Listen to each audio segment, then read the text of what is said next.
Le thème d'aujourd'hui est clair.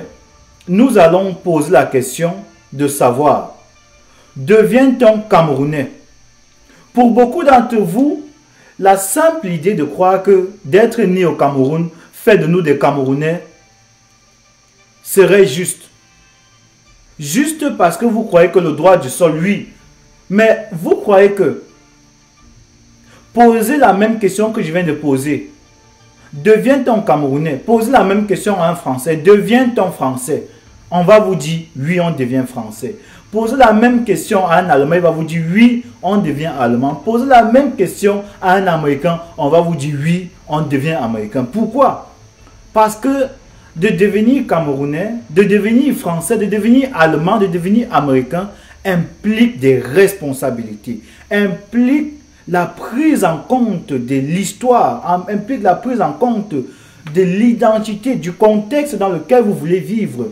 C'est pour ça que dans tous les pays que je viens de vous citer, pour ne citer que cela, il y a un système à la fois académique, institutionnalisé, qui permet l'acquisition d'une nationalité. Alors, si on parle de ce fait-là, oui, on devient français, oui, on devient camerounais. Mais est-ce que le Camerounais du Cameroun est suffisamment camerounais? Est-ce que vous, de Yaoundé, de Mokolo, de Douala, de Bafoussam, de Gaoundéré, de Mokolo, de Kousseri, de Maroua, de Djoum, est-ce que vous êtes vraiment camerounais? Est-ce que mes frères qui se pavanent sur les réseaux sociaux pour dire qu'ils portent le nom de la brigade des patriotes, est-ce que vous êtes suffisamment camerounais pour revendiquer l'idée d'un quelconque patriotisme? Est-ce que vous êtes savant? Est-ce que vous êtes connaisseur de l'histoire de votre pays? Est-ce que vous savez ce que signifie le Cameroun? Est-ce que vous connaissez quelle est la valeur de ce qu'on appelle le territoire camerounais aux yeux de ceux-là qui se sont battus et qui ont donné leur vie pour défendre cette terre-là? Ceux-là qui sont aujourd'hui les vrais patriotes du Cameroun. Ceux-là par qui on se définit aujourd'hui. Ceux-là qui sont devenus les baromètres de définition du patriotisme et du nationalisme aux yeux des Camerounais vrais. Apprenez donc à devenir Camerounais. Apprenez à ressentir la douleur de ceux qui sont autour de vous. Apprenez à devenir des Camerounais. La question semble incongrue. Devient-on Camerounais? Oui, on devient Camerounais. Et c'est ce à quoi je vous invite aujourd'hui. Ce n'est pas parce que vous avez un passeport qui dit que vous êtes Camerounais que vous êtes Camerounais réellement dans vous. Être Camerounais commence d'abord dans votre famille. Il y a des Camerounais en France qui ne sont pas naturalisés français, mais qui sont moins Camerounais que les Camerounais qui sont naturalisés français. Les Camerounais réels sont ceux-là qui ont mal quand ils voient un individu lambda marginalisé, battu, violenté, agressé, spolié, muselé, forcé à disparaître. Quand ils voient cela, un vrai Camerounais, il a mal. Il a extrêmement mal. Il souffre dans sa chair.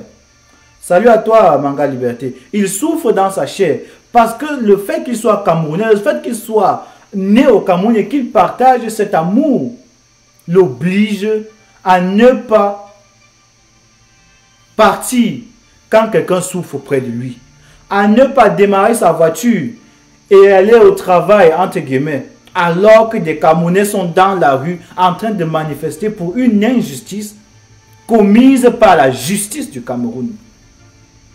Vous avez certainement regardé ces vidéos. Alors que les Camerounais étaient allés au niveau de la poste centrale pour manifester leur mécontentement vis-à-vis du système judiciaire camerounais qui embastillait les politiciens qui avaient pour seul argument pour seule infraction dit non au système qui perdure depuis 36 ans au Cameroun. Les individus qui sont comme eux détenteurs du passeport camerounais avaient jugé bon d'aller au travail, de les insulter et d'ignorer la cause pour laquelle ils se battaient. Est-ce qu'aujourd'hui, s'il faille définir le patriotisme, vous allez citer des personnes comme Ahmed Kamer? Est-ce que s'il faille citer les patriotistes, les patriotes, vous allez ignorer des personnes comme Monsieur le président élu officiellement du Cameroun, qui est Monsieur le professeur Maurice Kamto? Est-ce que s'il faille citer des patriotes, vous allez ignorer des artistes?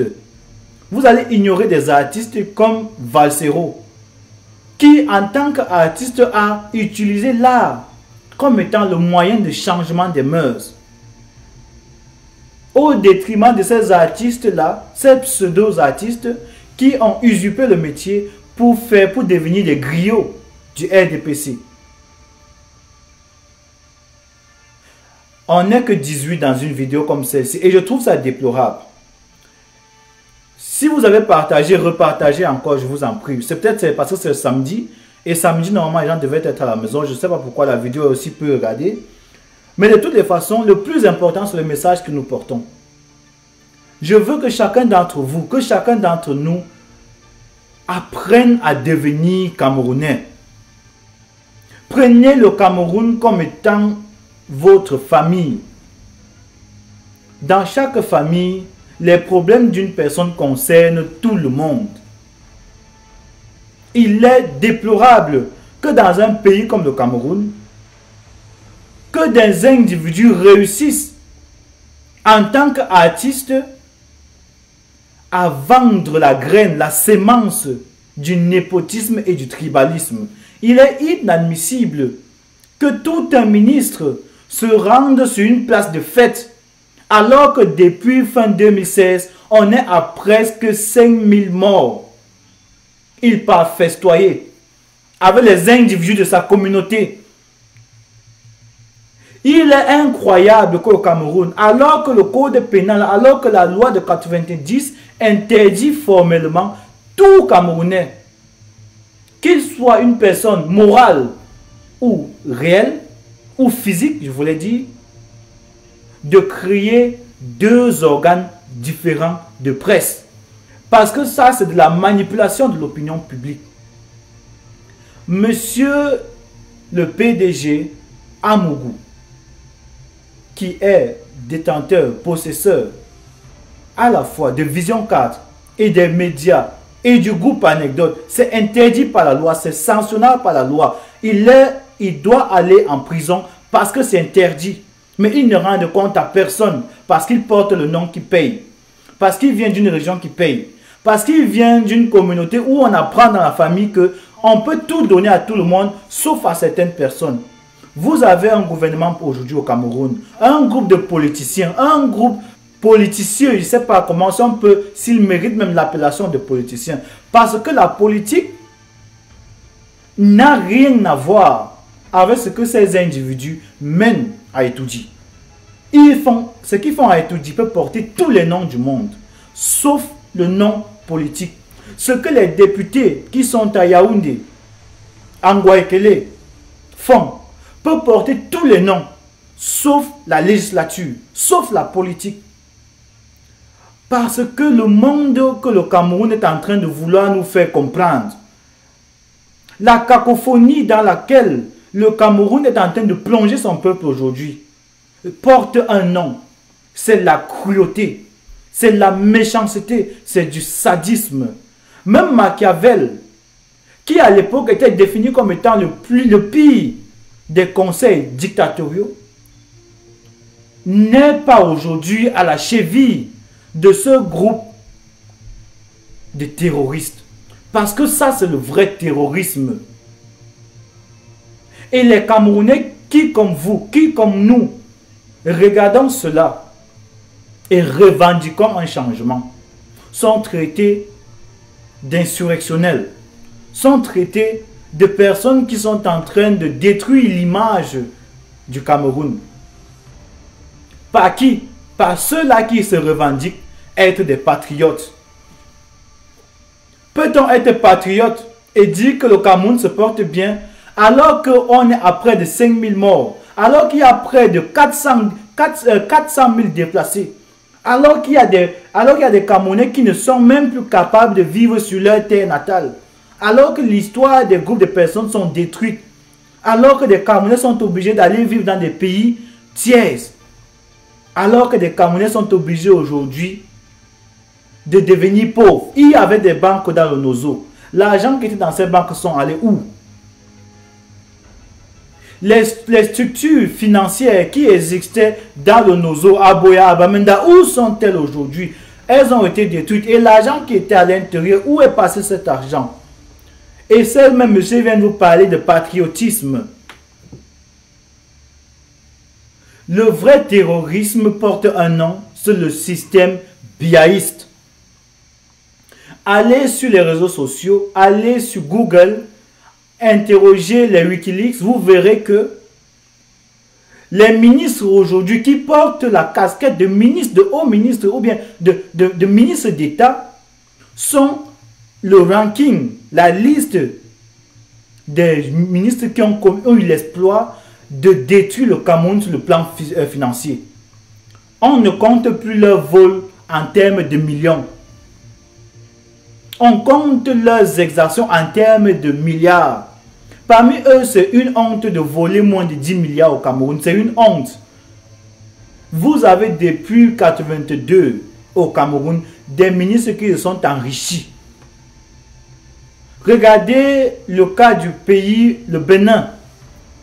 Vous avez compris certainement, pour ceux qui suivent l'actualité, qu'au Bénin, l'arrivée du nouveau président, qui lui a eu l'initiative de changer, de réformer le système électoral, a imposé aux partis politiques d'avoir une attestation de conformité.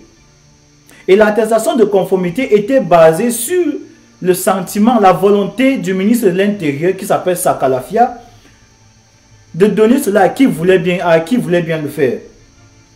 Et c'est ça qui a amené l'ancien président Yahi Boni, qui vit au Bénin et qui n'est inquiété par aucun Béninois. Est-ce qu'au Cameroun, on peut avoir un politicien ou un ancien ministre qui est capable de vivre dans le Cameroun sans toutefois être inquiété par un tel ou un tel autre? C'est ce qu'on appelle la gabégie, c'est ce qu'on appelle l'incompétence, ce qu'on appelle la dilapidation des biens sociaux, c'est ce qu'on appelle l'immaturité politique, c'est la méchanceté, c'est de l'irresponsabilité politique. Yahi Boni vit au Bénin et Yahi Boni se balade au Bénin sur vélo. Yahi Boni est parti dans un média. Il a pris la parole. Depuis 1982 que Paul Biya est au Cameroun, on peut compter sur une main les ministres qui ont pris la parole dans les médias. Paul Biya lui-même, au garant de l'État du Cameroun, n'a jamais pris la parole dans un média du Cameroun. Parmi vous, ceux qui pensent que CIATV est un média du Cameroun, vous vous trompez très mal. Le Cameroun a une erreur déjà depuis la formation politique du Cameroun. Je vous ai expliqué ici que chaque pays, chaque présidence a une cellule qu'on appelle la cellule de communication. Et la cellule de communication est censée avoir un communicateur de la présidence. Qui est le communicateur de la présidence? Le ministère de la communication est censé servir les Camerounais, le peuple, la population, pas le gouvernement. Alors partant de là, vous comprenez que le ministère de la communication ou bien le ministre de la communication ne peut être le porte-parole du président. C'est ce qu'on appelle en politique l'accumulation des fonctions qui est interdit au Cameroun. Depuis 1996 et la révision qui a été faite après. On ne peut pas à la fois être ministre de la culture et être porte-parole du président. Non, ça ne se fait pas. Vous comprenez donc que le président a étudié parce que la cellule de communication de la présidence doit aussi admettre que tous les médias du Cameroun qui sont officiellement reconnus aient des correspondants au sein de la présidence. Est-ce que vous connaissez un représentant de STV qui travaille à la présidence? Est-ce que vous connaissez un représentant de Suite FM qui est à la présidence? Non, pourquoi? Parce que tout passe par le ministère de la communication. Et le ministère de la communication est géré par des politiciens, pas par des communicateurs. C'est cette incongruité-là qui fait que le président Paul Biya a créé depuis 1982 au Cameroun un gouvernement qui ne rend pas compte. Et un monsieur qui parle de moi sans moi est un monsieur qui parle contre moi. Kwame Nkrumah, 1967. On ne peut pas parler de moi sans moi et en parlant bien de moi. C'est impossible. On accuse les instances internationales tout le temps de s'ingérer dans nos politiques. On accuse la France, l'Allemagne, l'Angleterre, toute cette puissance de parler des problèmes de l'Afrique sans toutefois tenir à ce que l'Afrique elle-même vienne parler des notions qui vont améliorer son contexte. Mais au Cameroun, au sein de notre patrie, au sein de notre pays, on a des politiciens qui sont en train aujourd'hui de nous apprendre ce que c'est que le patriotisme, qui nous apprennent ce que c'est que le patriotisme, mais ne sont même pas capables de savoir ce que c'est que l'État. On a des professeurs. Quand on dit professeurs, il faut comprendre, ce sont des agrégés des études. Ça veut dire au-dessus d'eux, il n'y a rien. Mais ils ont toute la latitude. Je parle ici des messieurs comme Mathias Eric Onanguini qui prennent la latitude d'aller dans des médias, d'aller dans les radios, raconter à qui veut l'entendre que le Cameroun se porte bien. Voilà des prisonniers en puissance. Depuis quand est-ce que le président de la Cour suprême doit avoir un parti politique? Depuis quand sur tous les ministères du Cameroun, tous les ministres du Cameroun ont une haute fonction dans le RDPC. Pour ceux d'entre vous qui veulent vérifier, allez prendre la liste, vous allez voir. Tous les membres de l'opposition qui ont un poste aujourd'hui, dans une instance, dans la FECAFOOT, dans un ministère, sont des membres qui ont vendu leur voix pour obtenir ces positions-là. Le gouvernement camerounais ne rend pas compte. Sont-ils moins camerounais que nous? Pourquoi sommes-nous plus camerounais que nous? Devient-on camerounais? Devenez conscient du fait que vous êtes camerounais. Apprenez à devenir camerounais. Apprenez à ressentir ce qui ne marche pas dans votre société. Il y a un monsieur qui a réussi à dire que le RDPC est un parti politique, n'est pas un parti unique au Cameroun. Je vais vous expliquer pourquoi le RDPC, c'est le parti unique au Cameroun. Depuis 1982, de 1982 à 1996, déjà à 1992 même, vous avez eu une dictature de partis politiques. On a tout fait déjà pour qu'on en a le multipartisme. Vous connaissez l'histoire, on ne va plus revenir sur l'histoire du multipartisme camerounais. Mais vous vous rendez compte que la gestion que le parti d'Ahidjo avait des affaires politiques à l'époque, c'est la même chose qui a été faite jusqu'en 1992. Et de 1992, avec l'élection perdue du RDPC, le RDPC et le système en place a rectifié toutes les erreurs qui avaient été mises sur pied par ce gouvernement-là pour que plus jamais au Cameroun, on assiste à un pluralisme politique. C'est pour ça que le seul vrai parti d'opposition, la seule réelle élection qui a permis de mettre aux yeux, au vu et au su de tous les Camerounais, quel est l'état politique réel. Le 7 octobre 2018 n'était pas une élection. C'était un diagnostic médicinal qui a été dirigé des mains de maître par un monsieur, un docteur qui porte le nom de Maurice Kamto. Maurice Kamto a mis le système camerounais sur la table d'opération d'un laboratoire. Et partant de là, il a dépaissé le système camerounais. Et chacun de vous, de nous, a vu avec suffisance que nous n'étions pas suffisamment camerounais.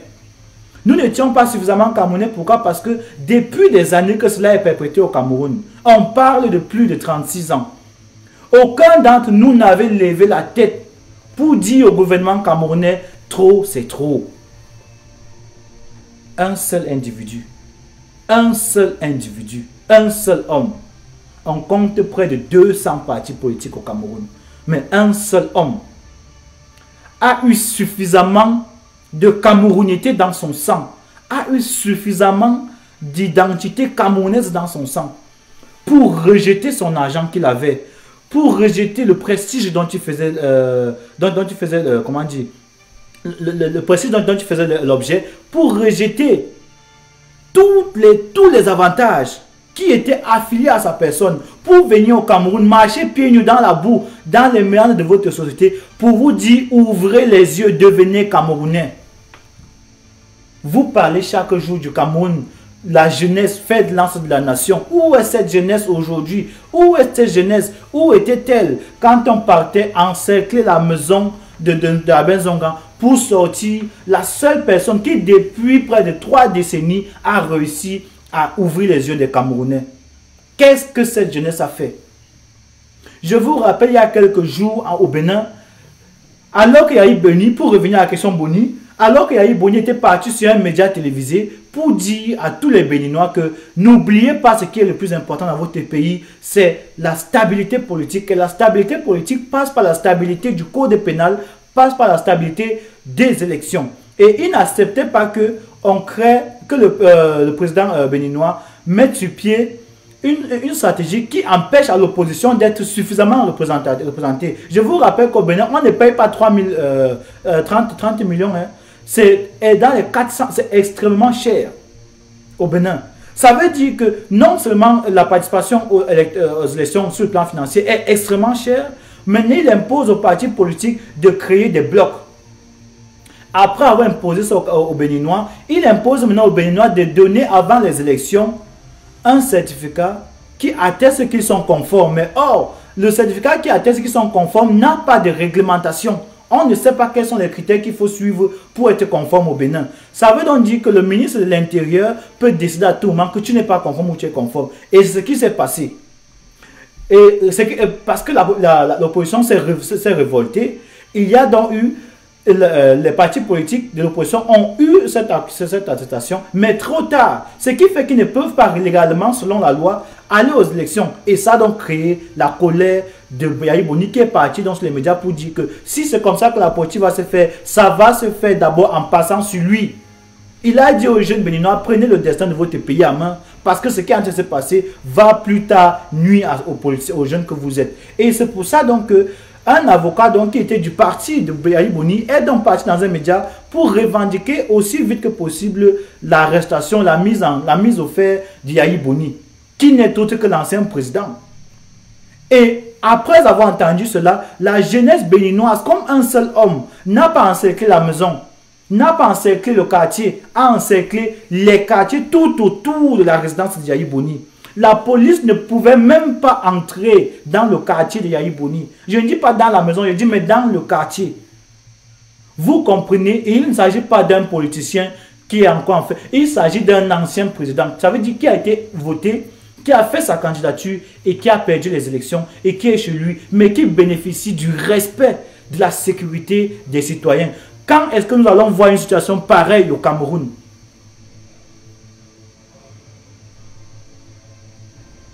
Quand est-ce que nous verrons une situation pareille au Cameroun? Donc, il est important pour chacun de nous de comprendre que l'éveil citoyen qui est mis sur pied, l'éveil politique, le réveil, la motivation que nous tentons d'impulser n'est pas pour nous une façon de nous mettre devant de la scène politique. Ce n'est pas pour nous une façon de nous faire voir. C'est juste un devoir patriotique, c'est un devoir citoyen, auquel, d'ailleurs, chacun de vous est appelé. Chacun de vous est appelé à prendre en considération sa camerounité. On ne vous demande pas de rejeter ce qui est autour de vous. On ne vous demande non pas de faire du n'importe quoi. On vous demande simplement de devenir suffisamment camerounais. Apprenez à devenir mature politiquement. Parce qu'une fois que vous deviendrez mature politiquement, une fois que vous serez suffisamment camerounais, vous n'allez plus vous préoccuper du bien d'une communauté seulement. Vous allez vous préoccuper du bien de tous les Camerounais. De vous à moi. Quand on parle du problème, par exemple, du Cameroun, quand vous voyez toute une instance internationale telle que l'Union européenne s'assoit au Parlement et réfléchit sur une thématique qui est la question du Cameroun. L'ONU table, siège sur une thématique qui est la question de la stabilité politique du Cameroun. Aux États-Unis, ils siègent, ils tablent, ils ont une thématique qui est la question politique au Cameroun, la stabilité au Cameroun. En Afrique du Sud, ils siègent, ils tablent par rapport à une thématique qui est celle de la stabilité politique au Cameroun. Mais au Cameroun même, Quand est-ce qu'on a appelé nos frères camerounais, les membres de la société civile, les opposants politiques, pour faire une table et discuter par rapport à la stabilité du Cameroun? Est-ce que l'Union européenne est plus camerounaise que nous? Est-ce que l'ONU est plus camerounais que nous? Est-ce que les États-Unis sont plus camerounais que nous? Est-ce que l'Afrique du Sud est plus camerounaise que nous? Mais le président Paul Biya et son gouvernement, pourquoi ils ne sont pas capables, depuis 2016 jusqu'à aujourd'hui, de nous expliquer de quoi il est réellement question dans le Nozo? C'est nous les traîtres ou c'est eux les traîtres? Commencez à vous poser les vraies questions, mes frères. Commencez à vous poser les vraies questions. Si on devient Camerounais, parmi vous, il y en a certainement qui vont dire oui, on devient Camerounais. Et il y en a naturellement qui vont dire oh non, on ne devient pas Camerounais, on peut naître Camerounais. Toutes les deux possibilités sont justes. Est-ce qu'on devient, est-ce qu'on naît?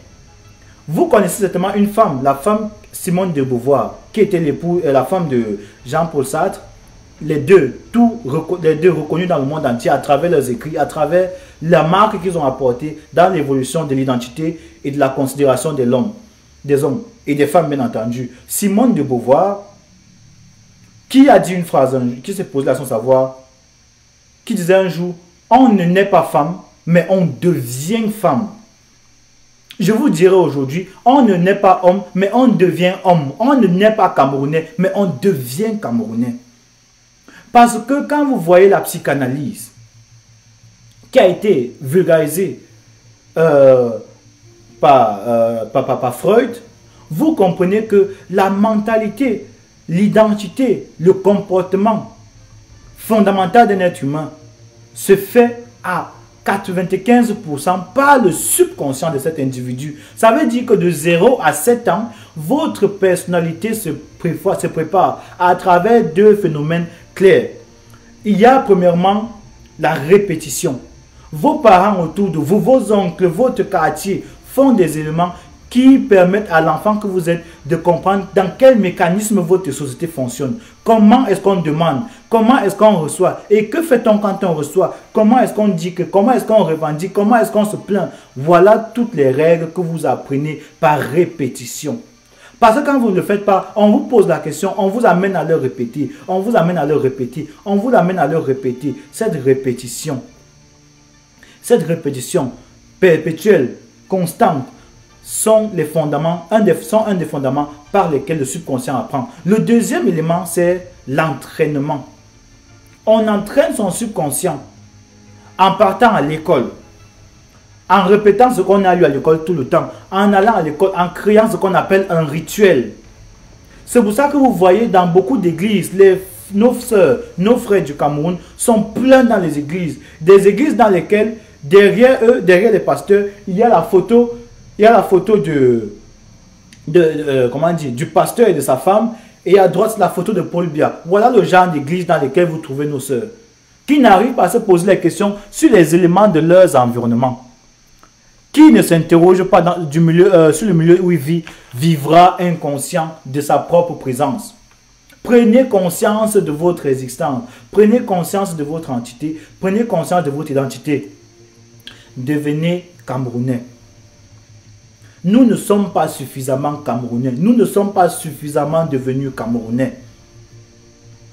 Vous voyez toutes ces églises, pour revenir à elles, vous voyez toutes ces religions qui aujourd'hui sont un symbole fort, tant de la manipulation idéologique que de la manipulation des esprits. Si elle est aussi forte, parce que dans les églises, on vous amène à redire les mêmes choses tout le temps. C'est pour ça qu'il y a la ritualisation des paroles de l'église, que vous dites chaque jour, chaque dimanche, sans en prendre conscience de l'impact que ça a sur vous. Parce que vous avez l'impression qu'en le disant, Dieu va venir vous aider. Non. C'est ce que l'église a prévu pour vous faire croire que Dieu va venir vers vous. Dieu aide ceux qui passent à l'action. Aide-toi et le ciel t'aidera. N'attends pas que Tchara et Somba viennent dire à Dieu de t'aider. Ce n'est pas l'eau qu'on te vend à 5000 francs à Yaoundé qui va changer ta vie. Ce n'est pas l'huile, l'onction ou bien quoi que ce soit qu'on te donne qui va changer ta vie. Prends conscience que ta vie a des problèmes. Tu vas commencer à travailler dans le sens d'améliorer ta vie. Le commencement commence à l'intérieur, jamais à l'extérieur. Jamais une personne externe va venir changer ce qui se passe à l'intérieur de toi. Tu peux mentir à tout le monde entier, mais tu ne vas jamais mentir à qui tu es. Devenez suffisamment camerounais. Nous ne sommes pas suffisamment camerounais. La personne qui m'a parlé de Cabral Libye, quelqu'un pour qui j'ai tellement de respect. Je demande aussi à Cabral Libye de devenir suffisamment camerounais. S'il a un problème contre le MSC, s'il a un problème contre le professeur Maurice Kamto, il n'a pas un problème contre le Cameroun. Qu'il devienne suffisamment camerounais. Qu'il demande à ses partisans, qu'il demande à ses sympathisants de ne pas se battre pour Maurice Kamto, mais qu'ils se battent pour la cause juste du Cameroun. Parce que si Maurice Kamto a été arrêté, lui aussi peut être arrêté. Et nous qui supportons Maurice Kamto, on va se battre de la même façon pour qu'on libère Cabral Libye. On n'est pas derrière l'idée Maurice Kamto, on est derrière l'idéologie de Maurice Kamto. On est derrière la justice. Devenez suffisamment camerounais, mes frères. Il y a un seul intérêt qui doit être au-dessus de tout ce que nous défendons. Il y a un seul intérêt qui doit prévaloir. Ce n'est pas l'intérêt Boulou. Ce n'est pas l'intérêt Bamileke. Ce n'est pas l'intérêt Mundan. Ce n'est pas l'intérêt Aoussa. On a bénéficié d'une appellation qui pèse de sens, qui est lourde de signification. Une appellation qui est lourde de signification. Cameroun, Afrique en miniature. Cameroun, Afrique en miniature. Vous savez que jusqu'à aujourd'hui, la plupart des présidents africains, la plupart des politiciens africains qui sont morts pour une seule raison. Cette raison porte un nom, c'est le mot panafricanisme. Ces personnes sont mortes pour l'idée de panafricanisme. Parce qu'elles voulaient que le continent dans lequel nous vivons, parce qu'elles savaient que le continent dans lequel nous vivons et duquel nous sortons n'avait qu'une seule et même idéologie, ne venait que d'un seul et même passé. Je vous ai dit la dernière fois que l'Afrique n'a pas d'histoire. Je ne suis pas en train de parler de l'histoire dont M. Sarkozy a parlé, non. Je ne parle pas de l'histoire que vous apprenez à l'école. Je ne parle pas de l'histoire qu'on vous apprend en Europe. Je ne parle pas de l'histoire qu'on vous raconte à la maison. Je vous parle de l'histoire vraie. Je vous parle de l'histoire que nos pères, que nos tantes, que nos mères, nos sœurs ont écrite. Elles n'ont pas écrit ça sur les papiers, mais elles ont écrit ça sur nos peaux. La peau que vous avez, la couleur de peau que vous avez est une histoire. C'est pour ça que peu importe où vous êtes dans le monde entier, quand vous voyez un noir, vous allez secouer la tête en guise de salutation. Vous allez sourire en guise de salutation. Vous allez aller vers lui en guise de reconnaissance de la même histoire qui est la vôtre. Parce que notre histoire ne se lit pas, notre histoire se ressent. Notre histoire se ressent. Et quand vous ressentez cette histoire, quand cette histoire est en vous, quand cette histoire pénètre votre esprit, vous allez savoir ce qui est juste. Quand cette histoire est sur vous, quand cette histoire est en vous, vous allez simplement ne pas être obligé de partir à l'église parce que la vraie église commence dans vos cœurs. C'est pour ça que les vrais panafricanistes sont des personnes qui sont connaisseurs de tous les domaines. C'est pour ça que les vrais savants ne sont pas des personnes qui vont vous dire à chaque jour, voici ce que tel a dit, voici ce que tel autre a dit. On a au Cameroun des intellectuels qui citent plus les Occidentaux, plus les Grecs, que les Grecs eux-mêmes, que les Occidentaux eux-mêmes. Vous êtes devenus des professeurs d'université, pas du système camerounais. Moi personnellement, je ne vous reconnais pas comme intellectuel du Cameroun. On a besoin des intellectuels qui parlent au Camerounais avec des expressions camerounaises, avec l'émotion et la sensibilité camerounaise. Je vous repose la question. Est-ce qu'un monsieur qui a grandi au Cameroun, qui est né dans notre Cameroun, qui évolue dans notre Cameroun, qui souffre au jour le jour pour vivre de son pain, je vous rappelle que le salaire minimum au Cameroun c'est 36 000 francs. 36 000 francs, ça n'atteint même pas l'argent qu'un citoyen lambda mange en Europe en 2-3 jours. Et pourtant, notre monnaie, l'argent camerounais et l'argent européen sont faits du même matériau. Si vous prenez la pièce d'1 € et une pièce de 100 francs, vous verrez que c'est la même vision, c'est la même conception, c'est la même grosseur, c'est la même largeur, c'est le même matériau, c'est la même conception. Sauf que sur une pièce, il y a écrit francs des colonies africaines. Les deux pièces sont conçues du même matériau. Mais une pièce vaut 655 fois plus cher qu'une autre pièce. Est-ce que c'est ça la justice? Est-ce qu'un Camerounais qui n'est pas capable de se rendre compte que cela ne marche pas est suffisamment Camerounais pour demander à ses frères qui eux en sont conscients de devenir Camerounais comme lui? Est-ce que nous vivons en vase clos?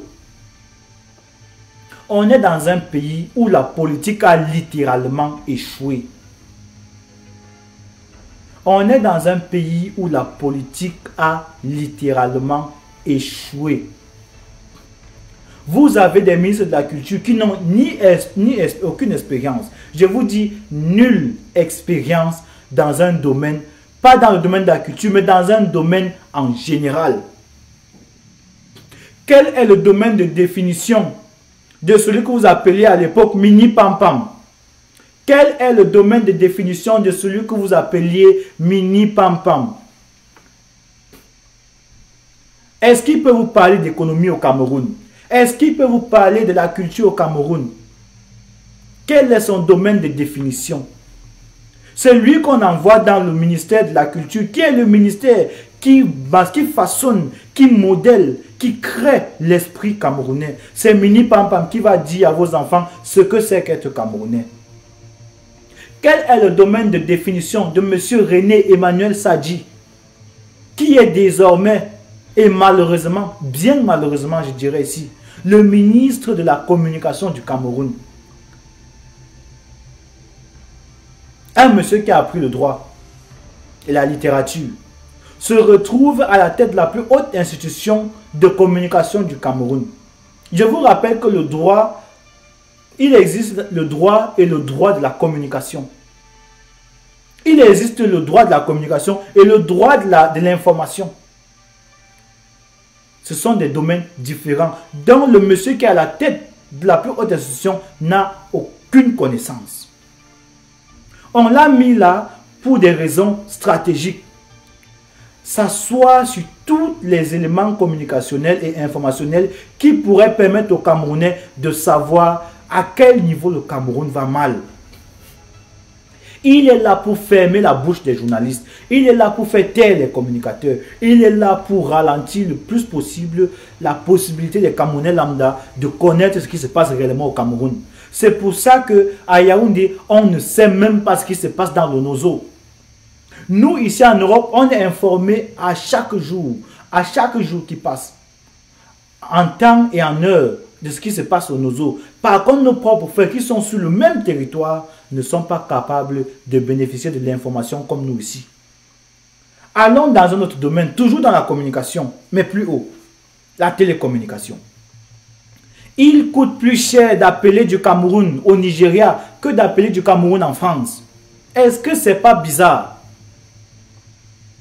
C'est parce que tout est fait dans la communication pour que nous, les Camerounais, nous ne connaissions pas de notre propre domaine. Nous ne connaissions pas notre histoire. Devenons suffisamment Camerounais.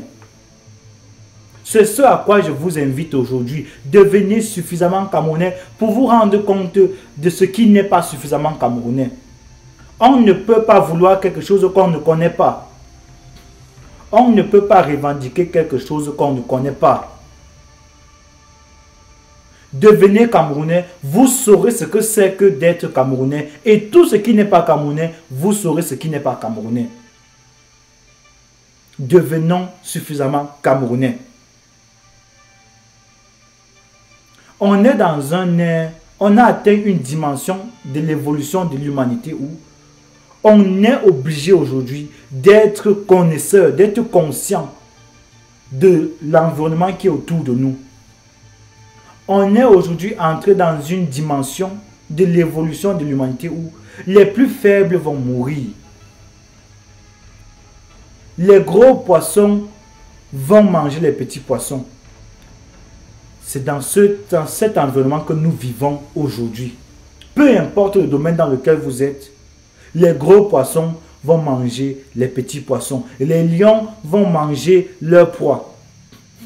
Tant que ces proies ne sont pas en groupe, en rang fermé, serré, acéré, le lion va venir d'une façon baladeuse, en chantant, dévorer ses proies. Mais une fois que vous voyez des groupes de gnous, des groupes de girafes, des groupes d'éléphants ensemble, les lions vont se constituer en meute et créer des stratégies. Et parfois, à la fin de cette chasse-là, ils rentrent bredouilles. La loi de la nature est inscrite en chacun de nous. La loi de la nature est inscrite en chacun de nous, en chacun de vous et en chacune de vous. Le Cameroun entre aujourd'hui avec les deux jambes dans ce qu'on appelle le nouvel ère. Je ne veux pas utiliser l'appellation de l'ordre mondial. Ça sonne un peu comme une théorie complotiste, mais le Cameroun entre dans ce que vous avez entendu parler, l'ère du nouvel ordre mondial. Et dans cette ère-là, ceux qui ne sont pas forts, eh bien, vous allez périr. Mais pour ne pas périr, vous savez, puisque vous lisez la Bible, qu'est-ce que le Christ vous a dit? Qu'est-ce qu'il disait? Pourquoi son peuple périt? Parce qu'ils n'ont pas de connaissance. Connaissez, devenez conscient du monde dans lequel vous vivez, vous n'allez pas périr. Parce que quand on connaît, on peut se plier en 6. Quand vous connaissez, vous devenez créatif. Et rien ne fait plus peur aux incompétents que ceux qui connaissent, que ceux qui sont créatifs. Parce que quand on connaît, on est créatif, on peut utiliser sa connaissance dans tous les domaines possibles. Mais c'est parce que le gouvernement que nous avons à Yaoundé n'est pas capable d'utiliser sa connaissance pour régler les problèmes des citoyens auxquels ils ont prêté allégeance. Ils sont obligés d'utiliser le seul argument qu'on utilise quand on n'est plus capable de dialoguer, quand on n'est plus capable de convaincre. Eh bien, c'est la violence. La violence a décamerounisé les citoyens du Cameroun. La peur, la frustration ont décamerounisé les Camerounais. On se maquille, on se décape parce qu'on ne veut plus être Camerounais. On croit qu'en devenant différente, on croit qu'en devenant différente de la norme, qu'on va se créer une identité différente de celle-là. Non. Le Camerounais, c'est dans ton sang. Le Camerounais, c'est dans ta tête. C'est pour ça que l'homme a dit que la résistance, la révolution, c'est dans la tête. Devenez d'abord révolutionnaire. Avant d'être révolutionnaire, il faut même déjà savoir dans quel sens ira la révolution. Si M. Ahmed Amer, si tous ces égarés, inconscients de ce que c'est que leur pays, étaient ne serait-ce que suffisamment camerounais, ils auraient compris que nous qui parlons pour le changement au Cameroun, ne parlons pas de notre bouche, nous parlons avec le cœur. C'est le cœur qui est en train de parler. Le Cameroun est en train de partir vers un changement radical de système politique, vers un changement radical de classe politique. Cette classe politique invite chacun et chacune d'entre vous de venir au Cameroun et aider les Camerounais à redéfinir leur propre identité. Les pères, les mères que nous avons tant au Cameroun que dans la diaspora, l'heure est arrivée de jouer le rôle des parents. Vous ne pouvez pas ne pas dire à vos enfants quelle est la conduite à tenir face à un pays, face à des politiciens qui, en dépit du fait que le Parlement européen, l'ONU, les États-Unis, l'Afrique, l'Union africaine ont décidé de leur dire changez votre système de gérance. De dire nous on va rester au pouvoir. Qu'est-ce que M. Paul Biya gagne à voir le Cameroun attaqué par l'ONU? Demandez à Ahmed Kamer, demandez aux journalistes de Vision 4, demandez à Paul Biya, demandez à tous ces acolytes, tous ces sardinats, qu'est-ce qu'ils gagnent à voir le Cameroun attaqué par l'ONU. Ils savent pertinemment qu'ils n'ont aucune issue. Ils n'ont aucune issue possible, mais aucune. Qu'est-ce qu'ils gagnent à s'entêter? C'est bien parce que ils sont prêts à donner le Cameroun à tout le monde, sauf à l'individu qu'est Maurice Kamto. Ils sont prêts à voir le Cameroun à feu et à sang, sauf qu'il soit remis, pourvu qu'il ne soit remis entre les mains d'une personne comme Maurice Kamto. Et je redis ici à tous les sardinats en transit sur ma page, je dis ici à tous les sardinats en vacances,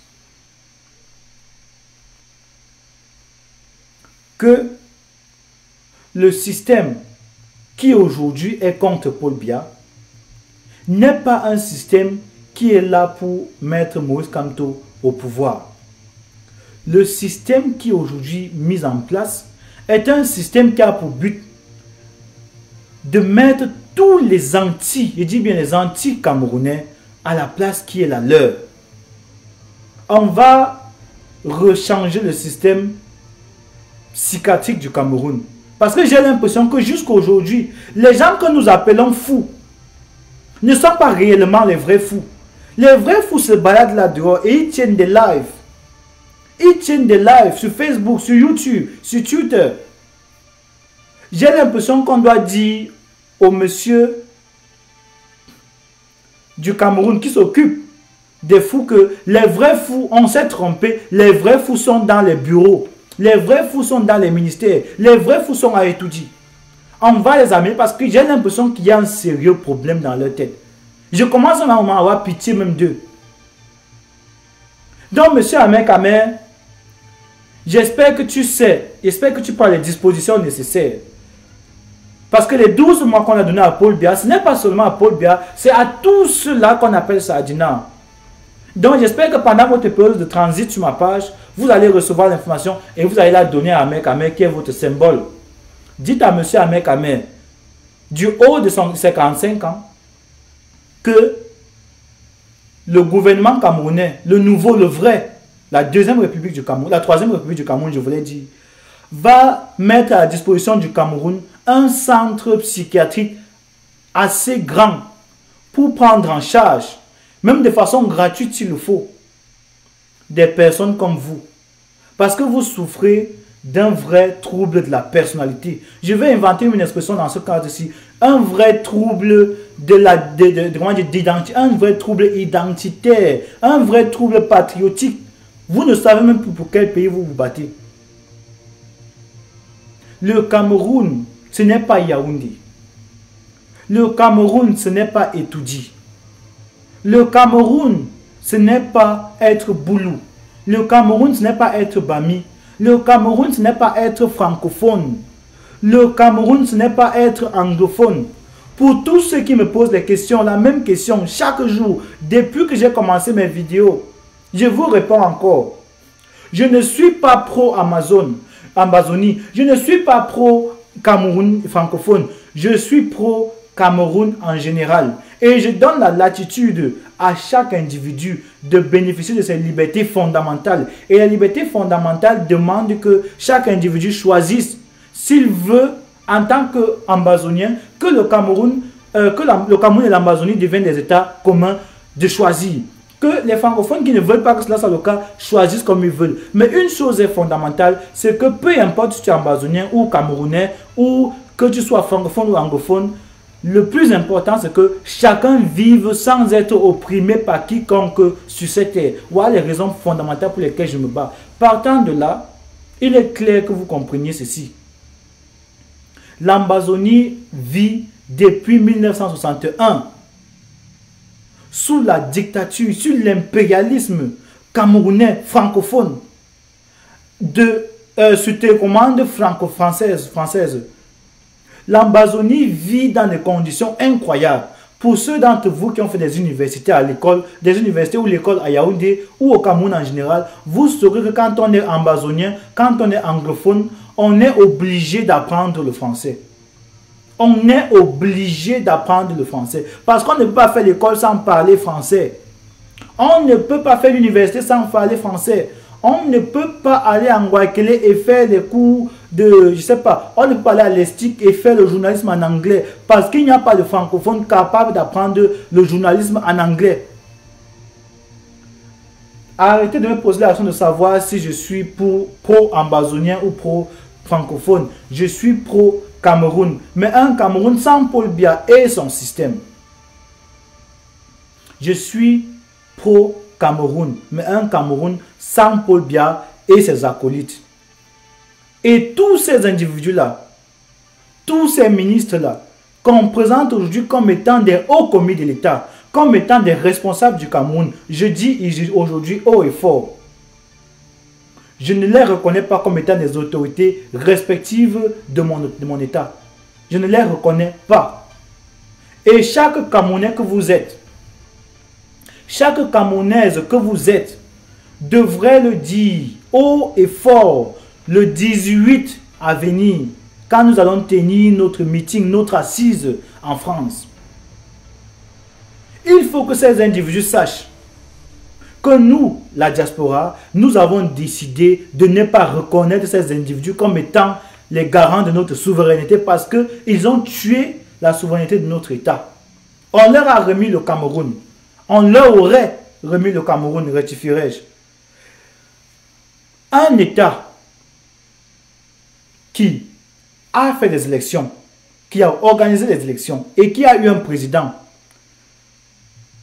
même si Paul Biya est président illégitime, et nous savons qu'il est illégitime, la seule condition, la condition sine qua non pour laquelle on pourrait accepter Paul Biya, serait qu'il tienne le Cameroun avec, qu'il dirige le Cameroun avec respect.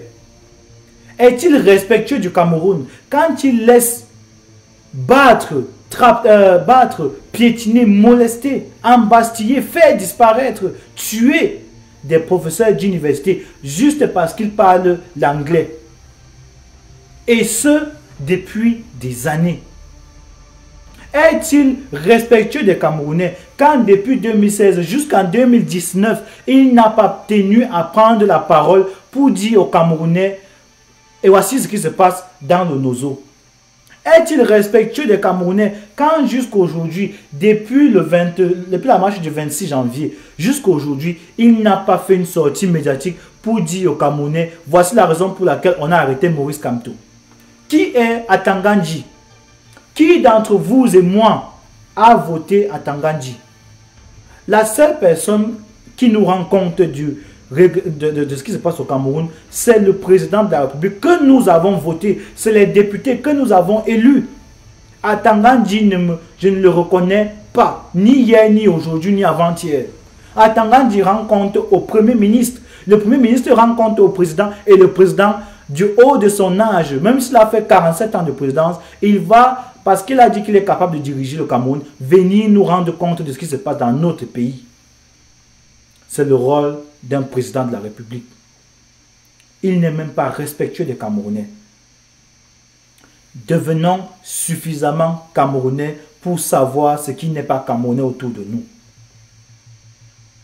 Deviens-t-on Camerounais? C'était la thématique de cet entretien. J'ai, après essayé d'expliquer, fait une analyse pour, vous faire part de l'échec socio-politique du système Biya. Bonsoir Malice. J'ai fait une vidéo qui était intitulée « Deviens-t-on Camerounais ?»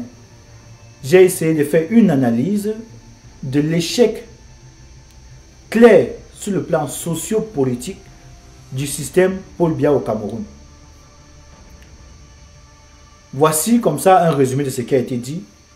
J'ai, à travers une vidéo que j'ai montrée au début de l'émission, présenté aux Camerounais l'importance de la science dans l'édification de l'identité nationale. La vidéo partait du postulat que de 0 à 7 ans, l'individu, la mentalité, la personnalité de l'individu est bâtie, est forgée. Ça veut dire qu'un enfant, à partir de 7 ans, ne peut plus avoir une nouveauté parce que son identité, son patrimoine identitaire est déjà forgé. Maintenant, partant de là, j'ai donc commencé à expliquer à nos frères camerounais à travers la vidéo que parce que l'individu à partir de 7 ans a une identité déjà forgée, ça veut dire en d'autres termes que c'est la famille qui détermine à quel degré nous on sera intégré sur le plan politique, sur le plan social, sur le plan économique. C'est pour ça que vous voyez que dans les familles riches, l'enfant ne devient pas riche parce qu'il fait forcément les bons choix. Il ne devient pas forcément riche parce qu'il a beaucoup appris. Non.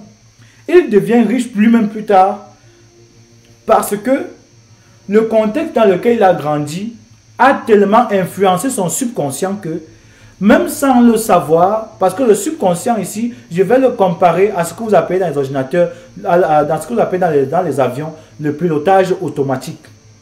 Ça veut dire, parce que l'enfant a été influencé sur le plan du subconscient, de son inconscient, que les décisions qu'il doit prendre, il prend automatiquement les bonnes raisons parce que son subconscient le fait de façon automatique. Et nous, au Cameroun, c'est le processus inverse auquel nous avons été imposés, auquel nous avons été confrontés durant le gouvernement, durant la présidence de Paul Biya, durant le système biaïste. Depuis 1982 au Cameroun, on montre aux Camerounais que ceux-là qui veulent revendiquer, ceux-là qui veulent contester, ceux-là qui ne veulent pas se conformer, eh bien, périssent. C'est ça que nous avons dans notre subconscient. C'est ça qui explique le pourquoi les Camerounais aujourd'hui ne sont pas capables de se lever comme les Béninois se sont levés pour aller revendiquer la cause juste. Alors, le système Biya, pour moi, est un système qui a décamerounisé les Camerounais. C'est pour ça que le thème de cette vidéo est « Deviens-t-on Camerounais ?» Si oui, il faut donc qu'on se remette en cause, qu'on comprenne que le Camerounais que nous sommes aujourd'hui n'est pas le vrai Camerounais. Parce que le vrai Camerounais est mort depuis 1982. J'espère que jusque-là on se comprend. Donc je pars de ce postulat-là pour vous faire comprendre que l'individu en général, l'homme avec grand H bien entendu, gère consciemment, c'est-à-dire de façon consciente et réfléchie, 5% de sa vie. 5% de sa vie. 95% de votre vie est gérée par votre inconscient, par vos habitudes, par vos répétitions, par vos rituels. Quand vous vous levez chaque matin, vous vous habillez, vous partez au travail, vous allez obligatoirement vous réveiller tôt le matin. C'est obligé. Ce n'est pas vous qui décidez de vous réveiller. Le subconscient va s'arranger et prendre des dispositions pour que vous vous réveilliez. C'est ça le rôle du subconscient.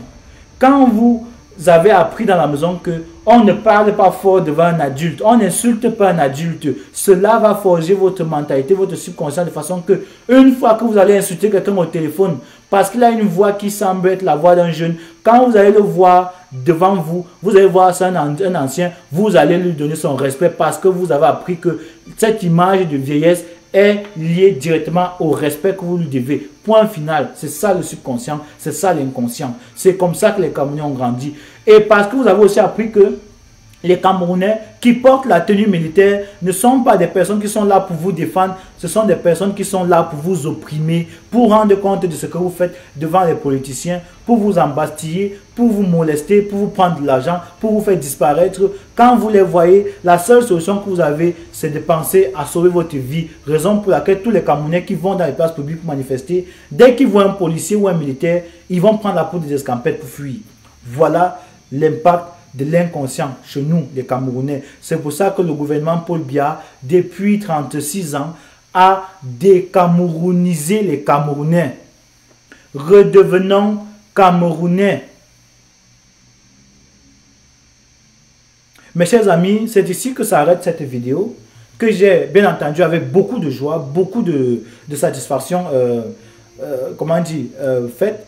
Et je prie chacun d'entre vous, chacune aussi, de prendre le temps. Le numéro de téléphone s'affiche au bas de l'écran. Pour ceux qui veulent intervenir en appelant, c'est le moment pour vous maintenant d'appeler. Le numéro de téléphone, celui qui s'affiche en bas à droite de votre écran. Donc, je vais prendre quelques appels là maintenant avant de fermer le programme. Mais avant toute chose, je vous dis déjà merci déjà pour tous ceux qui ont pris la peine de partager la vidéo. Je vous dis aussi que la vidéo sera disponible dès demain sur YouTube. Comme toutes les vidéos d'ailleurs, la plupart des vidéos que je fais sont disponibles sur YouTube. La page est simple, c'est Stevie Online Télévision. Vous pouvez la voir à travers Google, à travers n'importe quel moteur de recherche. Vous écrivez Stevie, vous allez avoir des vidéos sur YouTube qui vont vous montrer le logo que vous voyez en haut à droite. Et à travers ce logo, vous serez sur ma page et je vous prierai bien entendu de vous abonner. Parce qu'en vous abonnant, c'est plus facile pour moi. Ça permet peut-être que plus tard, je reçoive un peu d'argent pour ces vidéos. Et si je reçois l'argent pour ces vidéos, vous savez bien entendu, comme je l'ai déjà dit ici, l'argent sera reversé soit à la fondation Aya, soit à la fondation Monique Oumateken, soit aux prisonniers politiques du Cameroun et à leurs familles, de façon que leurs familles puissent continuer de survivre, même s'ils sont en prison. Donc, ceci dit, je vais vous dire, avant que la première personne ne prenne la parole, je vais vous dire, avant que le premier intervenant n'arrive, que le micro est ouvert et je vous donne rendez-vous le 18 à Paris, parce qu'à Paris, nous allons nous retrouver tous. Et il y aura tous les combattants que vous suivez, tous les modérateurs que vous connaissez, de Ahmed Kamel. J'espère bien qu'Ahmed Kamel viendra. Et il y aura de Calibri Calibro, à Monseigneur Ivoire, de Serge Anongo, que beaucoup d'entre vous n'aiment pas, je ne sais pas, aux combattants, même des États-Unis. Tous seront là pour porter un seul et même message, c'est que le Cameroun doit prendre son destin en main. Donc voilà ce pourquoi nous allons, voilà ce sur quoi je vais terminer cette vidéo. Et maintenant le micro est ouvert, c'est à qui veut le prendre. Vous pourrez appeler à travers le numéro de téléphone qui s'affiche en bas de votre écran. Et voilà. Donc en attendant, on va s'écouter quelque chose. Pour ceux qui hésitent encore à appeler, le numéro de téléphone, j'espère que vous le connaissez, il est facile. C'est lui qui est au bas de l'écran là. Ah, je vois que quelques personnes ont appelé ici. J'étais encore en ligne. Le micro n'était pas encore ouvert. Maintenant, vous pouvez rappeler. Vous pouvez rappeler. C'est ouvert maintenant. Donc, en attendant que certains d'entre vous se connectent, je vais relancer la vidéo de début pour que ceux qui sont venus plus tard rentrent en contact. Le film Matrix, ce n'est pas de la science-fiction. C'est un documentaire. Tous les jours, vous utilisez seulement environ 5% de votre vie consciemment, ce qui est créatif. 5%. Donc votre vie est vécue, même si vous pensez que vous vivez votre vie.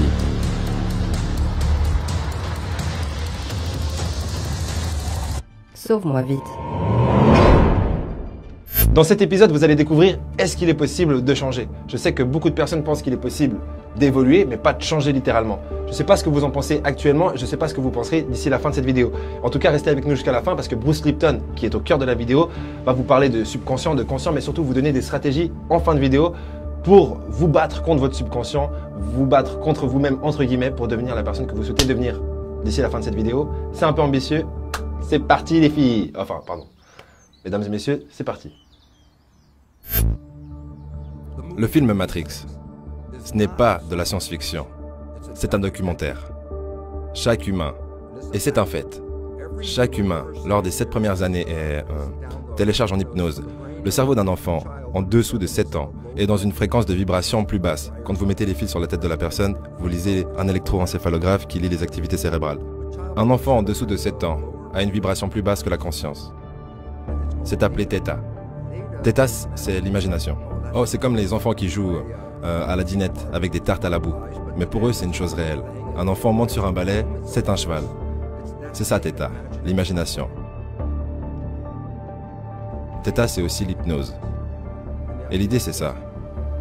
Avant que vous ne pouviez devenir conscient, si vous n'avez pas de programme, de quoi allez-vous être conscient? C'est un peu comme si j'achète un nouvel iPod, et je le sors de la boîte, j'appuie sur Play, rien ne se passe. Et vous vous dites, oh mon Dieu, j'ai dépensé tout cet argent et cette saleté ne fonctionne pas. Et ensuite, un petit enfant de 7 ans arrive et dit, monsieur, vous n'avez téléchargé aucune musique, comment est-ce que vous allez jouer quelque chose? Et je me dis, c'est la même chose. C'est comme si le cerveau est l'iPod et la conscience est l'écran où je peux créer.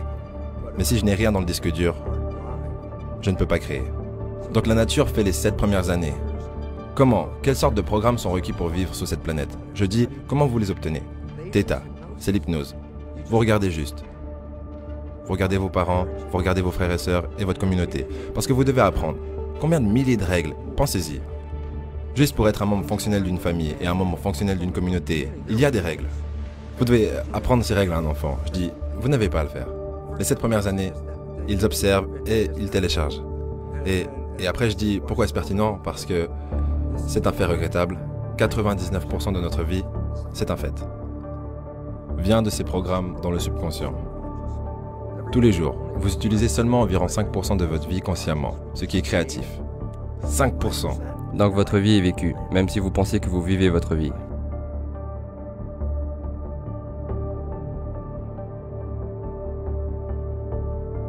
Comment vivre plus votre vie, sachant que 95% de votre vie est vécue en mode automatique par votre subconscient? La réponse est simple, c'est simplement en étant plus conscient. Comment être plus conscient? En ouvrant les yeux et en étant, en fin de compte, alerte à notre environnement réel, pas à l'environnement imaginé via nos pensées. Sauf qu'il faut savoir que nos pensées, et de penser en général, c'est très addictif. Parce que là, si je ferme les yeux et que je pense à un truc qui fait peur, je vais directement ressentir la peur. Ou si je pense à un truc excitant, je vais directement être excité. Et ça, je ne vais pas le faire devant vous. Mais du coup, ce que je veux dire, c'est que je peux accéder à une infinité de possibilités d'émotions juste par la pensée. Et du coup, c'est beaucoup moins excitant d'être dans mon monde réel à être présent. Mais dans ce monde réel, chaque pas, je peux le ressentir sous mon pied. Quand je prends un verre pour boire un truc, je ressens le verre dans ma main. Et quand je bois, je sens chaque millilitre qui passe. Et ça s'appelle la pleine conscience. Est-ce que c'est excitant à faire? Non, c'est pas très excitant. C'est même ennuyant. C'est beaucoup plus excitant de penser tout le temps à tout et n'importe quoi. Sauf que c'est pas ce qu'il y a de plus nourrissant pour l'être humain. Exactement. Et vous ne le voyez pas parce que ça s'appelle subconscient, sous la conscience. Et les jésuites, pendant 400 ans, ils prenaient et les gens ne comprenaient pas. Ils disaient, donnez-moi un enfant jusqu'à ce qu'il ait 7 ans et je vous montrerai l'homme. Vous avez pris le temps d'écouter la vidéo, de suivre la vidéo et vous comprenez le fond de la pensée. Donc c'est en quelque sorte de ça que je vous parlais. Le but était que vous compreniez quelle est l'importance, quel est l'impact du choix de la famille, le choix de l'éducation, la façon dont vous éduquez un enfant, l'impact de cela dans les décisions que l'enfant va prendre plus tard. Alors, on va donc dire rendez-vous. Donc, demain, je ne ferai pas de vidéo parce que demain, je serai occupé à autre chose. Je serai un peu très occupé demain. Sinon, on va dire rendez-vous donc lundi. Rendez-vous lundi soir. Lundi, je vais vous proposer une vidéo. Et on va discuter lundi encore. On va revenir sur la question de la camerounité. Parce qu'il est important qu'on prenne un peu du recul par rapport à la définition de ce que c'est que la camerounité, de ce que c'est qu'être camerounais, de ce que c'est que l'identité camerounaise. Et je vous rappelle que dans ce sens-là, je suis en train de préparer un petit speech que je vais tenir, bien entendu, le 18, quand on va se voir du côté de Paris. Et pour finir, je vais faire quelques informations comme ça avant qu'on ne sorte d'ici. Il faut déjà pour tous les Camerounais qui savent qu'ils vont voyager pour le... Oui, allô, bonsoir. Allô? Allô? Oui, bonsoir. Bonsoir, Bibi. Bonsoir, bienvenue. Comment tu vas? Je vais très bien, très bien. Allez. T'es en direct? Oui, je suis en direct là. C'est pour l'émission que tu appelles? Ah oui, en fait, c'est un peu pour les deux. Pour te proposer de faire un fan club TV parce que le 18, il faut au moins qu'on soit représentatif de tout le travail que tu as bas sur Facebook, tu vois. Donc, on fait un fan club, un banderole fan club TV pour ceux qui seront là et pour ceux qui t'écoutent très régulièrement. Ah, en fait, avec plaisir. En fait, le thème aussi très intéressant parce que là j'ai deux situations qui me permettent de confondre cela. J'ai un petit frère qui est de 1994, ça fait 24 ans je pense, 24 ans, un truc du genre. Et il me voit très actif dans la résidence. Il dit mais pourquoi tu vas perdre ton temps et tout. Je lui dis mais comment est-ce que je perds mon temps? Je me bats pour les enfants, je me bats pour ceci, je me bats. Et lui, je le vois très hébété. Je ne comprends pas pourquoi il ne réussit pas à s'impliquer autant que moi, ou bien même s'intéresser à la chose. Il me dit, un jour je lui pose la question, il me dit, moi je n'ai connu que ce système. toi, tu connais autre chose, tu t'intéresses à autre chose. Moi, je n'ai connu que ça. Donc, en fait, la jeunesse au Cameroun n'a pas d'alternative que le biaïsme. Oui. Parce qu'après, à part le biaïsme, on ne leur a pas appris à se cultiver, à chercher autre chose, à rechercher l'information, à rechercher ceci. On leur a appris les bars, la débauche, ce qui est facile, les préservatifs, ceci. Pas que je suis... je suis pas, comment dire, le genre à mettre des gens dans un moule, quoi. Mais je sais, cette jeunesse ne connaît que le libertinage. Et on peut voir, c'est très facile pour eux de s'embraser autour d'une dispute de bière, d'alcool ou des femmes, que de s'embrasser autour d'un sujet culturel, en fait. Oui, ça c'est vrai. C'est vrai. Donc, du coup, ils n'ont pas de repères, voilà, pour comparer. Donc, ils ne connaissent que ce système-là. Et par contre, j'ai un fils, j'ai mon fils, je vais souvent au marché avec lui. Oui. Et quand je mets les vidéos et tout, il suit, il écoute. Alors, quand parfois je suis fâchée, il me dit directement, oh, Ikoki, oui, Taya. Ça me fait mourir de rire. Donc, pour dire que l'enfant, il a déjà enregistré, il connaît les émotions, il connaît vers quoi est dirigée ma colère. Et c'est un enfant qui est têtu, le petit là. Ça te tue, je comprends aussi au fait que c'est le fait que maman lui apprend qu'à un système, on peut dire non. Donc, du coup, lui me dit non. Oui, oui. Donc, ce que tu dis, la conscience, le fait de nos actions futures, on les a déjà bâties plus tard, on les a déjà bâties plus tôt. Ce n'est pas quelque chose qu'on peut apprendre. C'est vrai qu'il y aura peut-être, je ne sais même plus au Cameroun, ce qui peut ramener les jeunes à se révolter. Franchement, je ne connais pas. Parce que, en ce qui concerne la dignité humaine, ils ont très peu de notions concernant la chose. Et c'est vraiment désolant parce que, bon, moi je me dis, cette résistance aussi, même si Paul Biya laisse le pouvoir, franchement, le travail que vous faites, vous devez continuer à le faire parce que c'est une éducation d'abord. Parce qu'à la fin, c'est pas juste que Paul Biya quitte le pouvoir, c'est qu'il y a un Cameroun à construire, dont les mentalités à construire derrière. Donc, franchement, je peux que dire du courage, saluer et bon, à tous des auditeurs et tout. Bon week-end. Merci, merci Stevie. C'est moi qui te remercie. Au revoir. Merci.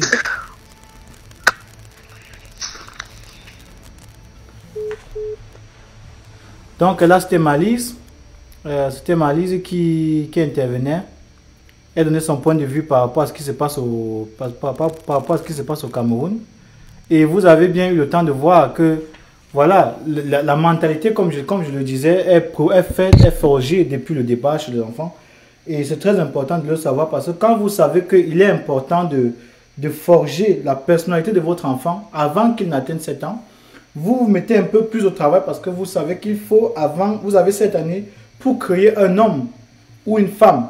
Raison pour laquelle vous ne faites pas du n'importe quoi. C'est pour ça que les parents qui ont le plus de difficultés avec les enfants, dans leur vie en général, sont des parents qui ont échoué. Ça fait mal de le dire, mais ce sont des parents qui ont échoué à ce niveau-là. Ça veut dire que la période des 7 années principales, les parents n'ont pas géré les conditions de vie de l'enfant de la façon qu'il fallait pour que l'enfant demain soit ait le respect suffisant qu'il faut pour les parents, soit qu'ils aient le respect suffisant pour eux-mêmes pour ne pas faire du n'importe quoi dans le milieu qui est notre monde. C'est comme ça que ça fonctionne. Et à ces conséquences-là, il faut parfois se préparer. Et c'est pour ça qu'un État comme l'État du Cameroun, qui n'a jamais pris sur lui de préparer les Camerounais, de préparer la jeunesse camerounaise à prendre la politique à bras le corps, à s'engager dans le domaine politique, ne peut donc pas aujourd'hui comprendre que le gouvernement camerounais, que la population camerounaise, comme un seul homme, se lève pour revendiquer quoi que ce soit. Et nous, les combattants de l'Europe, on est parfois offusqués, on est parfois frustrés de se rendre compte que le combat que nous menons le combat que nous entreprenons ici en Europe ne porte pas les mêmes fruits du côté du Cameroun. Et bien, ça a une raison. C'est parce que, comme je vous l'ai expliqué, il y a un processus d'apprentissage qui permet à l'enfant, jusqu'à 7 ans, de définir son identité. Mais au Cameroun, depuis 1982, vous avez un président qui a mis un système sur pied et qui, au fil des années, on parle de plus de 36 ans, a révissé, dévissé, arrangé, nettoyé, restauré un système qui n'avait pour but que de lui permettre de garder le pouvoir comme un dieu. C'est dans ce contexte-là que Paul Biya est au Cameroun. Et vous voyez, quand on est dans un contexte comme celui-là, on ne peut que opprimer les autres. On ne peut qu'empêcher à ceux-là qui ont la capacité de prendre le pouvoir de le faire. Et vous savez que dans un pays où la jeunesse représente 69% de la population, l'ennemi, l'adversaire principal, eh bien c'est la jeunesse. C'est pour ça qu'il a donc pris la minorité qui est la vieillesse dans la présidence. Regardez le président du Sénat, regardez celui du Parlement. Depuis que je suis né, je n'entends que le mot Kava et Djibril. C'est à croire qu'il n'y a même pas d'élection au sein du Parlement. Donc c'est pour vous dire que la vieillesse aujourd'hui a pris avec Paul Biya une mesure claire, c'est de confisquer le pouvoir, c'est de confisquer la possibilité de décider. Et c'est pour ça que je vous avais dit que la révolution à laquelle nous aspirons aujourd'hui, la révolution à laquelle nous nous sommes engagés aujourd'hui, est une révolution qui a deux pendants. Deux pendants, premièrement, pourquoi? Parce qu'au Cameroun, le premier pendant, c'est un conflit générationnel qui met en exergue la communauté des jeunes qui, diplômés, efficaces, travailleuses, mais malheureusement incapables de trouver du travail, va donc trouver des moyens, des moyens non conventionnels, des moyens pas trop catholiques de gagner de l'argent, parce que une chose est sûre, c'est que on est condamné à vivre. On est condamné à vivre. C'est pour ça qu'on dit le simple fait d'être sur terre est une preuve que l'homme est condamné à être libre. Alors, puisque personne ne va se suicider parce qu'il est né camerounais, les gens vont tenter de partir à l'avenue Kennedy, vendre des faux téléphones aux femmes. Des hommes ont décidé de partir par exemple à Mokolo, vendre des cartons, des papiers déchirés en guise de jeans à des individus. Ce sont des structures, ce sont des moyens de suivi. Parce qu'on est dans un pays où on ne vit plus, mais on doit survivre chaque jour. Quand vous quittez de votre travail, pour quitter de votre travail à la maison, il faut survivre parce qu'il y a des malfaiteurs en route qui vont, parfois des groupes de bandits qui vous discutent même. Pour dire, je l'ai agressé en premier et je l'ai... Vous voyez, voilà l'environnement dans lequel les Camerounais vivent. Maintenant, on a une classe qui est vieille, qui est malheureusement incompétente, qui n'est même pas actualisée à l'évolution ou bien à la situation politique du monde actuel. Qui de mieux pour gérer le Cameroun que des individus qui connaissent l'influence, l'importance de la géopolitique?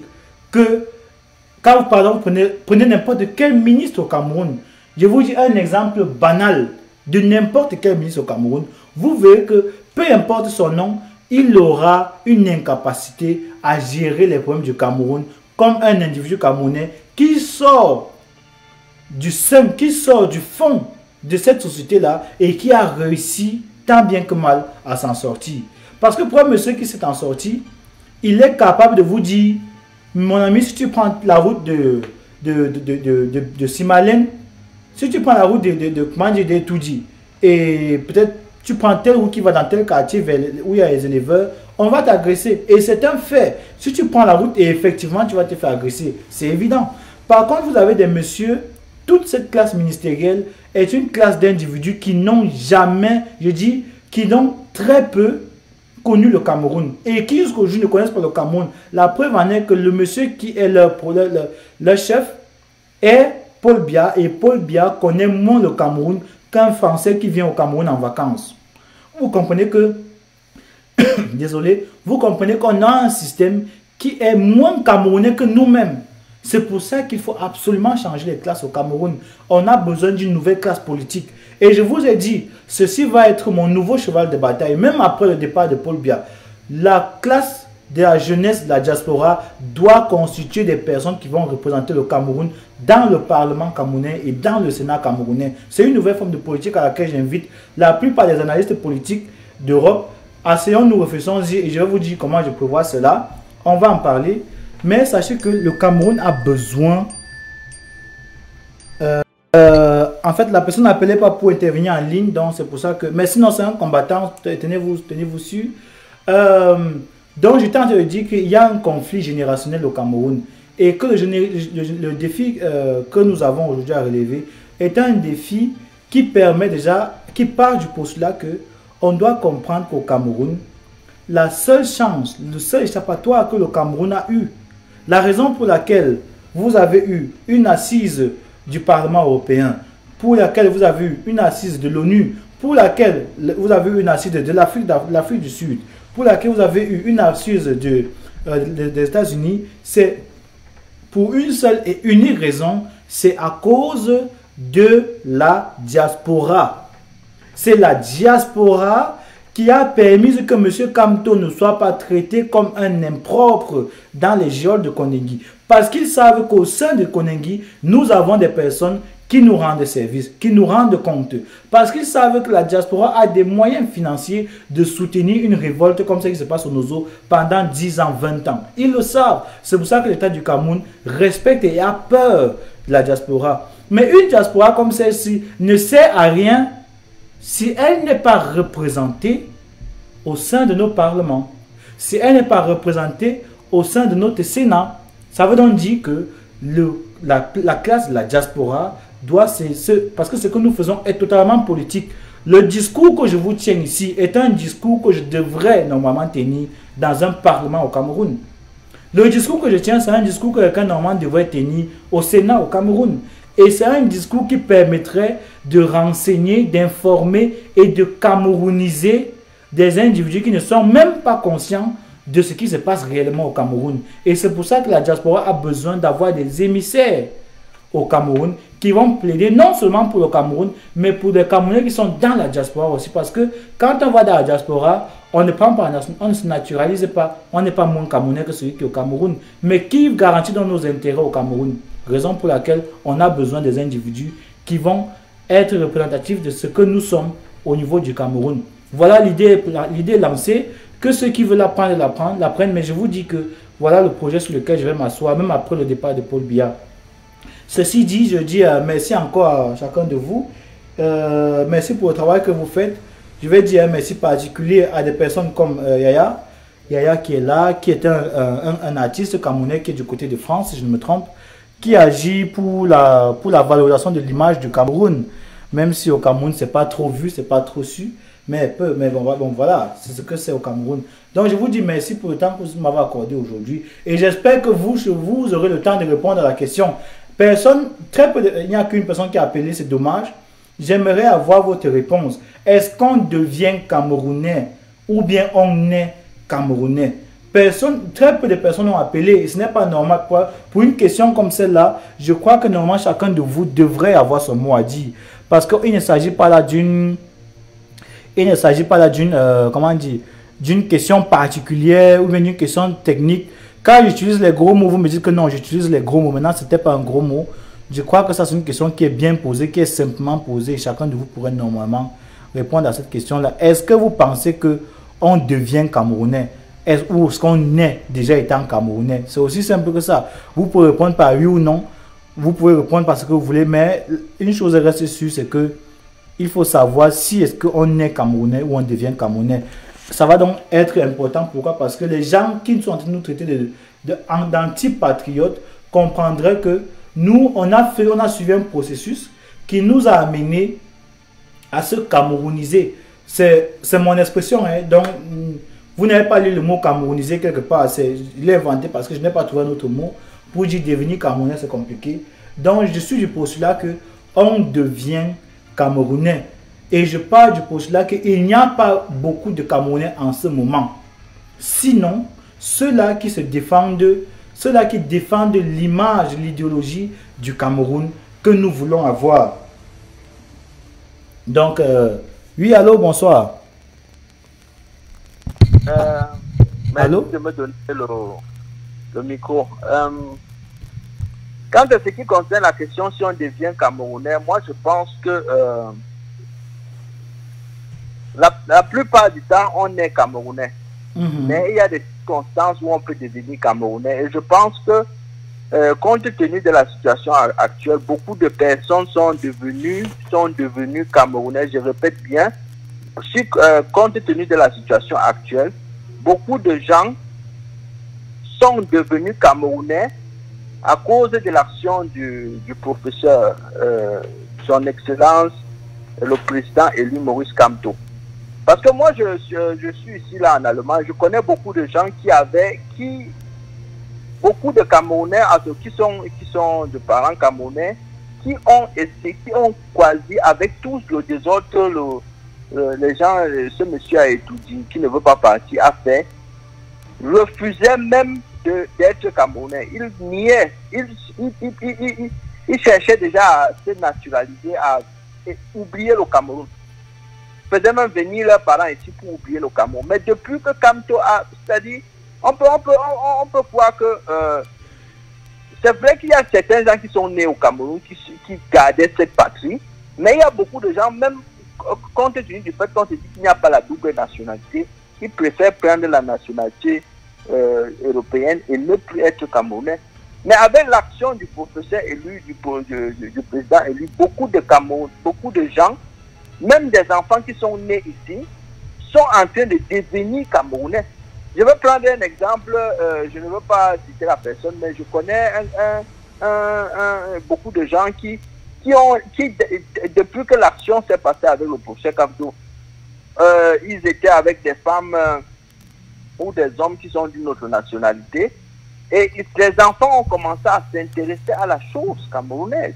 Et les enfants sont même en train de réclamer la double nationalité. Ils disent, bon, si c'est mon pays, j'aimerais devenir et faire quelque chose pour ce pays-là. Donc, je pense que la question, on peut répondre d'une façon double. C'est comme une épée à deux tranchants. Mais je pense que, compte tenu des circonstances actuelles, moi, je répondrais, je dirais, on devient Camerounais. On ne naît pas forcément Camerounais. Okay. Parce qu'il y a beaucoup de gens que je connais qui sont nés au Cameroun et que pour eux, avec les 37 ans qu'ils ont venus, ils disaient que c'était seulement des circonstances atténuantes. C'est-à-dire c'était des erreurs de la nature. Moi, j'ai un ami d'enfance avec qui j'ai grandi au Cameroun, au quartier Nouvelle. Il a eu son bac à 18 ans, à 20 ans, on l'a envoyé aux États-Unis. Il n'est plus jamais rentré au Cameroun. Il ne compte plus avoir affaire avec le Cameroun. Mais je pense que ce que le professeur est en train de faire maintenant fait que beaucoup de gens sont en train de redevenir Camerounais, de se sentir concernés par le Cameroun. Et c'est ça la quintessence de la question, si je ne me trompe pas. Bien sûr, c'est ça. Non, mais c'est une réponse claire. Sinon, maintenant, est-ce qu'il y a une question, par exemple, ou bien il y a un message que tu veux passer par rapport à ce qui s'organise le 18? Oui, moi, je pense que ce qui s'organise le 18, c'est quelque chose de très bien. Et vraiment, je suis en train de me battre de mon côté pour essayer d'atteindre l'objectif que Sam Severin avait donné. Parce que pour Sam Severin, ça serait très, très primordial si on était relayé par une chaîne. Je ne sais pas, il y a beaucoup de chaînes. J'ai déjà discuté avec beaucoup de personnes comment est-ce que cela peut être possible. On est en train d'essayer de voir comment on peut faire à sortir une chaîne comme France 24 ou bien BMFT TV ou bien Al Jazeera, réel les images. Mais dernièrement, tu as dit que si on est nombreux, et je crois que ce que tu as dit est aussi très important, si on est nombreux, il va aller de soi. C'est-à-dire que si on a une masse de personnes comme les Algériens dernièrement, les chaînes étrangères vont s'intéresser à nous. Ça veut dire que nous devons faire tout pour sortir en grand nombre. Si on met un grand nombre important de personnes là sur la place, on n'aura pas besoin vraiment d'aller chercher une chaîne. Ils vont venir à nous et on va régler la chose. Et je profite encore pour passer mon message au président élu et à tous ces lieutenants qui sont dans les geôles du dictateur. Là, comme le président lui avait dit dernièrement dans sa lettre, quelle que soit la durée de la nuit, le soleil, le jour finit par se lever. Ce jour-là va bientôt se lever. Et je suis confiant. Ok. Merci pour le temps que tu m'as donné. C'est moi qui te remercie. C'est moi qui te remercie vraiment pour ton intervention. Merci encore. Merci. Ok, merci beaucoup. Bonne soirée à toi. Bonne soirée. Donc vous avez, ça c'est un compatriote qui appelle là pour donner son point de vue par rapport à la question que vous connaissez. Et voilà, donc vous comprenez, il a répondu, il a dit, pour lui on devient Camerounais. Et c'est le point de vue que je soutiens aussi, parce que le plus important ici c'est de savoir que le Camerounais n'est pas forcément celui-là qui porte la nationalité camerounaise, mais c'est celui-là qui donne au Cameroun, au mot camerounais, le sens qu'il devrait réellement porter. Hein? Donc, je vais vous dire un truc. Ce sera très philosophique. Je suis désolé d'avance, je m'excuse d'avance. Est-ce que le Camerounais est suffisamment Camerounais? On pourrait poser la question de cette façon-là. Est-ce que le Camerounais est suffisamment Camerounais? Est-ce que M.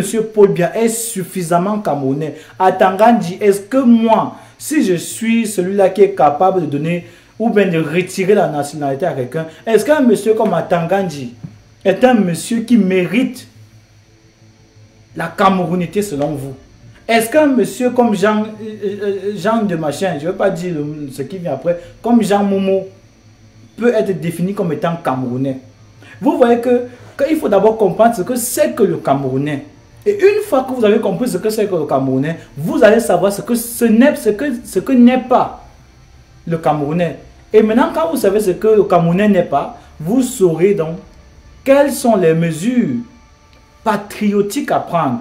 Comment définir le patriote de l'imposteur?